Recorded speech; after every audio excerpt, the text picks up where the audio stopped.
This episode is going to be completely dedicated to Jay Hooft. If you don't know who Jay is, his channel will be in the description box down below, and he has the 3KB channel as well. If you haven't seen either of those, like I said, go and check out the links in the description box down below. Now, I mentioned this in the list as well, but Fight Club. I'd flip through catalogs and wonder, what kind of dining set defines me as a person? This is your life, and it's ending 1 minute at a time. If you haven't seen Fight Club, I really recommend you to go and check it out. This is just like the casing or whatever, but yeah, this movie blew my mind. Gentlemen, welcome to Fight Club. The first rule of Fight Club is, you do not talk about Fight Club. After Fight Club, we all started seeing things differently. A lot of people, when this initially came out, said that they had to watch this more than once just to understand it. Like, more than a decade after this has come out. Like, this came out in 1999, so this is like... wow, this is actually a lot older than I thought it was. It's 15 years old now. 16 years old. Believe it or not, I actually know somebody, I still know this person, who did not like this movie. Now my question for you is, why do you think that he didn't like this movie? Spoilers if you haven't seen the movie, just to give you a heads up quickly. What made this movie so flat? And what made this movie anything other than a dude with a split personality? Well, I'll have to say straight off the bat, I'm sorry man, if you're actually seeing this video, you have to understand that this movie is way more than just that. If you watch it again and leave an open mind for the entire movie, you'll actually see that there is a lot more in-depth detail than just what you saw. We've all been raised on television to believe that one day we'd all be movie gods and rock stars, but we won't. He had a plan. To what purpose? In Tyler we trusted. Wow, and another movie that I totally forgot to even put on this list, Blade. Now this is a vampire movie. This is a vampire movie.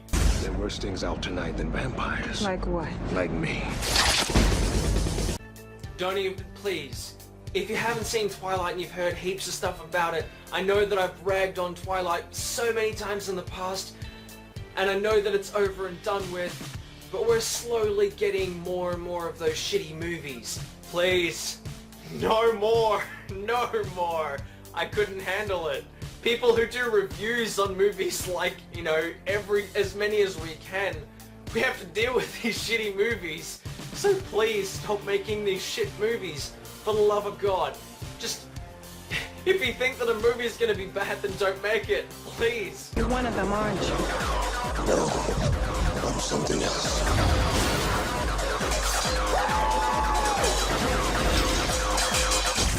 Blade. Now, I also mentioned this one in the list too, but Mortal Kombat. You can't tell me when you saw this the first time you weren't like, "Jurr, I am pumped for this movie, this is awesome!"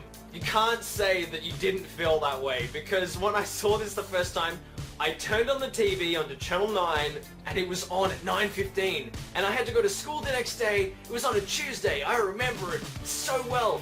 And I chucked a video in the video player, and I knew that my mum hardly watched television, especially around, you know, those particular days, like during the week and stuff like that. And so I chucked the tape in the VCR, and I pressed record, and I was just like, oh my god, I couldn't actually get to sleep like the whole night, because I was just thinking, I didn't even know that the movie existed.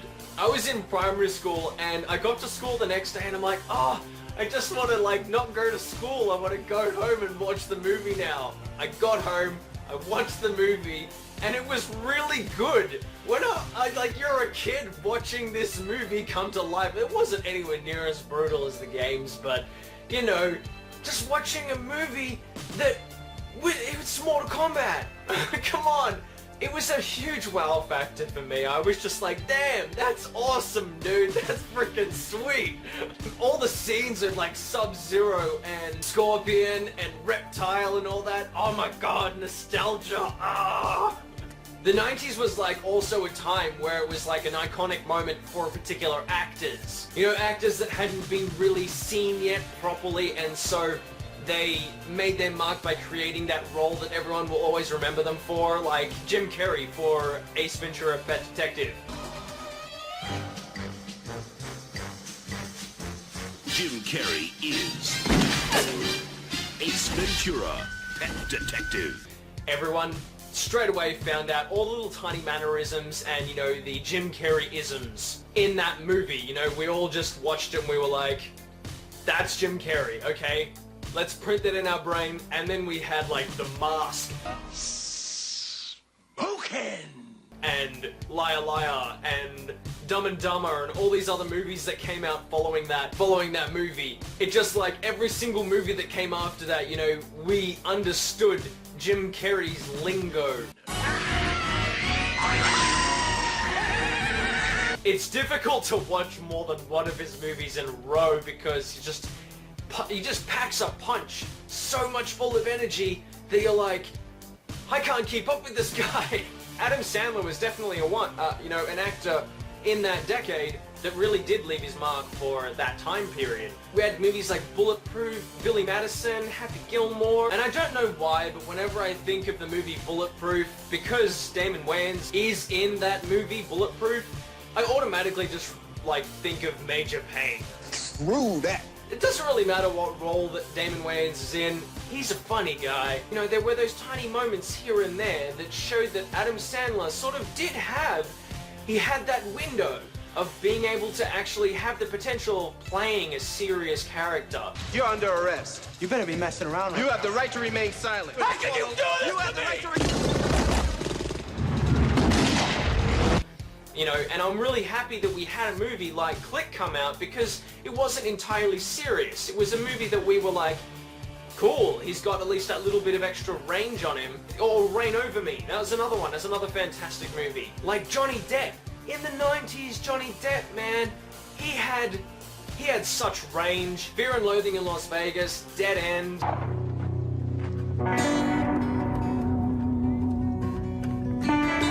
That weapon will replace your tongue, and your poetry will now be written with blood. Is it called Dead End? I'm not sure. It was the Western one where it was like rated R and it was really fucking heavy. You William Blake? Yes, I am. Do you know my poetry? But you get my point though, you know, Johnny Depp used to have range and now it just seems like he's in movies for, you know, it's almost like he wants to keep up appearances. Do you believe in the boogeyman? No.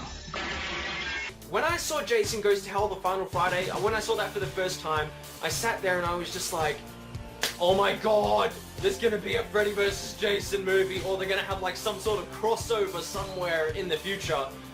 Damn, that took a long time to happen. I was so happy. I'm sure everyone who saw that as well was just like, yes! It's like Marvel with their movies today, you know, they have the after credits scene. You know, in Jason Goes to Hell, all they had was Jason's mask on the ground, and then Freddy's hand like frickin' pops up and grabs the mask, pulls it down into the ground, and you're just like, that was enough to get you pumped for like frickin', what was it, a decade and a half. Now, unfortunately, I'm going to have to end this video here, but before I do, I'm going to have to talk about the last movie here, which is The Matrix.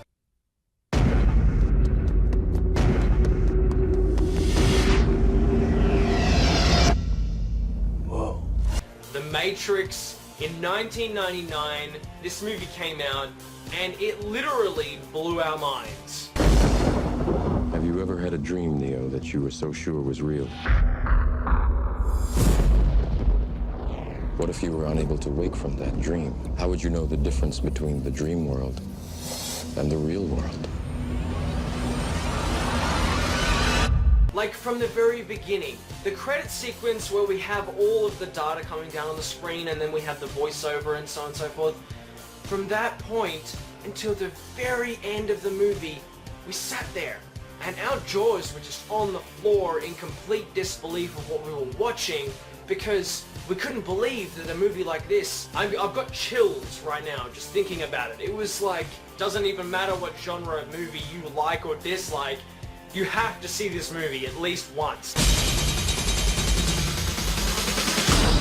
Welcome to the real world. Once again, I just wanted to say a huge thank you to Jay for everything that he has done. I've got a bunch of other videos coming out this week. I've got one coming out in 2 days, and I've got another one coming out another 2 days after that. Anyway, I hope you guys are all having a mad day, and I hope you guys enjoyed this. I'm sure this is going to be like half an hour, 40 minutes long, but I hope you guys enjoyed every minute of it, and I hope this sort of struck a chord of nostalgia, you know, in you and brought out some childhood memories, you know, if you're a 90s kid or if you were born in the 80s and you were raised in the 90s, and it really did bring back some cool memories, just being able to talk to you guys about this. So, you know, if you want me to do more videos like this where they're a little bit longer and a little bit, you know, more detailed and more fun, then leave a comment in the comment section down below as well. So until next time, peace. Blah, blah, blah, blah, blah, blah. Hang on a minute. Does Brad Pitt age? Like ever? Looks exactly the same. Oh yeah, that reminds me, random question. Did any of you guys actually know that Jared Leto's in like his mid-50s now? Try and get your head around that for just a minute.